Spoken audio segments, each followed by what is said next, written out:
Hey, what's up guys? This is Durian Productions. Today, we have a pretty old Xiaomi Notebook Air 12.5 notebook. It has a Core M3-8100Y, 4GB of RAM, 256GB of solid state drive, and a very lightweight, just 1.07 kilograms. Due to the very compact size and lightweight, it's still very appealing to many customers currently, for those who does not need so much power and just need a laptop to go with. It has a dark gold color. It's a bit of silver and gold, a combination of such. On the back side, there's quite some stickers. On the left side, one HDMI and a 3.5mm headphone jack. On the other side, there is one Type-A USB for thumb drive and one Type-C for charging.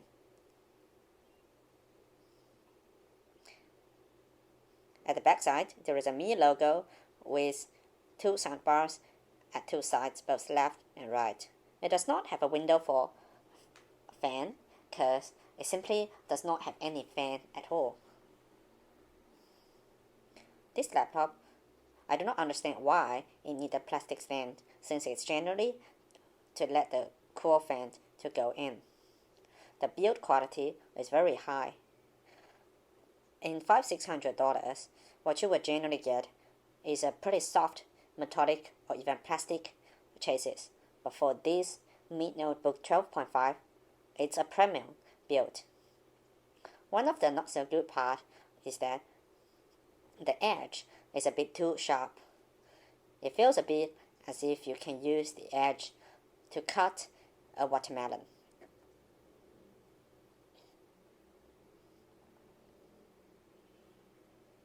You can easily open the laptop, use one hand, although you'll move the laptop slightly a bit. It has a 12.5-inch display. You cannot really find the bezel if you do not power it on. The screen feels pretty good. It's very clicky and you can hardly press a wrong key. It's definitely the cheap keyboard from those cheap laptops. The same goes to the trackpad. The trackpad also feels pretty good, with a decent amount of travel. The strange part is that the trackpad and keyboard are quite pinkish, rather than the gold color from the total chassis. Frankly speaking, it would be better to make the laptop a gold one, other than a pink one. Or the laptop feels simply a lady-oriented laptop.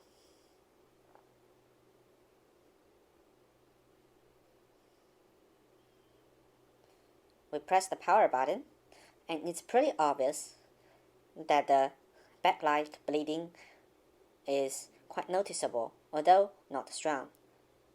It is still a gorgeous display, although it's not comparable to 2020 displays in $1,000 plus price range.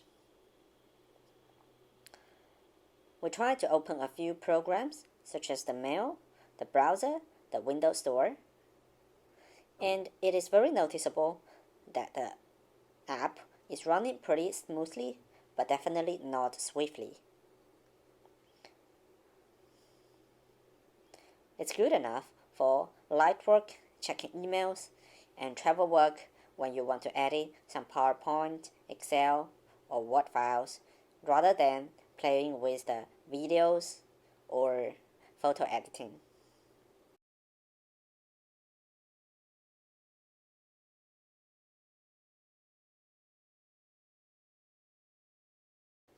Let's open a YouTube video to check out the sound quality as well as the screen quality.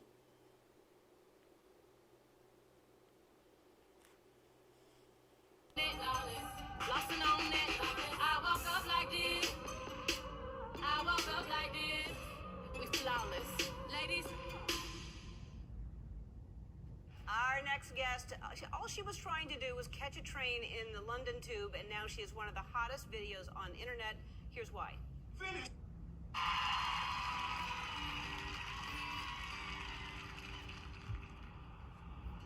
Tell me something, boy. Aren't you tired trying to fill that void? Or do you need more? Ain't it hard keeping so hardcore? I'm falling. In all the good times I find myself. It has very impressive sound and screen quality. Even though it's a 2 years old or 1 year old model, it's even better than many up-to-date Xiaomi laptops. The current Xiaomi Mi Notebook Pro is approximately the same screen quality and the same sound quality, though the Pro version covers a bit more color spectrum on the chart. 2 years ago, Xiaomi was ambitious, but now, when we see the new models from Xiaomi, well, it's far less impressive as its first debut.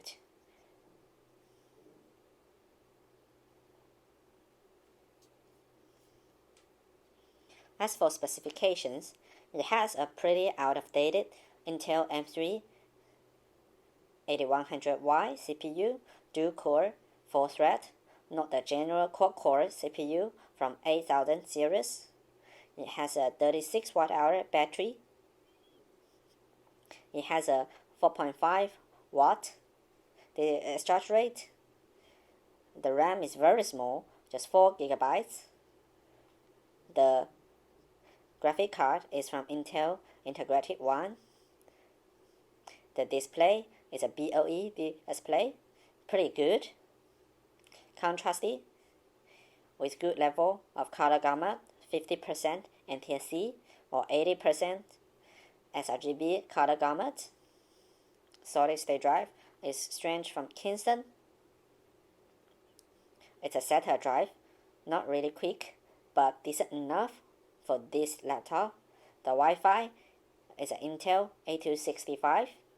It's a great Wi-Fi card, gives you pretty good speed.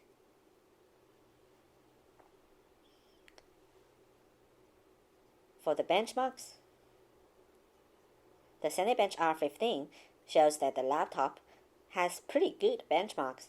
It's around 241 CP for the CPU, which is approximately on par with the low-voltage 6200U just 1 or 2 years ago.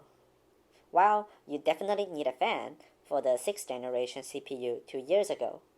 The OpenGL is also pretty decent, around 40 frames per second, which is definitely not bad.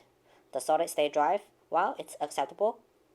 The CPU for BMD raw speed test is quite sympathetic. You cannot expect using this laptop for any heavy work. Well, this combo will give you good enough speed if you are simply doing some light work, especially for travels.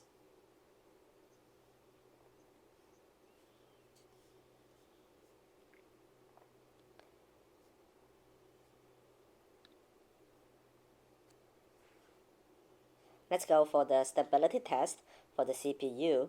When you start it has 2.5 GHz with a temperature around 70 Celsius degree and just 5 watt CPU.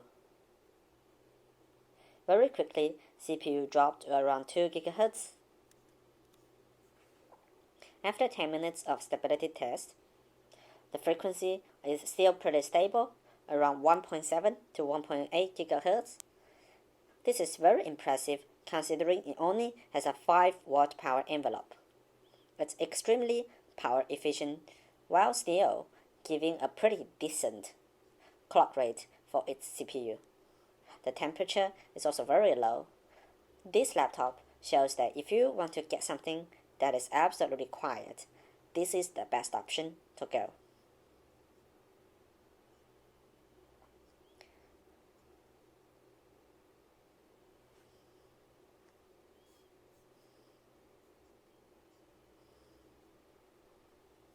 We stopped the CPU stress test and tried to stress both the CPU and GPU simultaneously.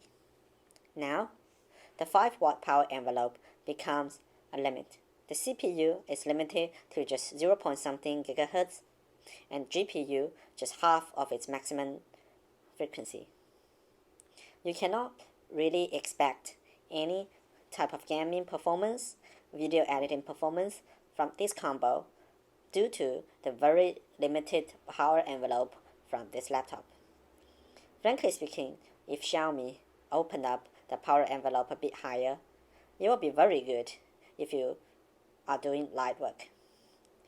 Xiaomi is definitely doing a very good job in early 2019 with all the successful features from the older versions and redesigned, improved the other parts such as the keyboard, chassis, and the internals. We are looking forward to Xiaomi upgrade its RAM, which will allow the system to run in 2020 with ease.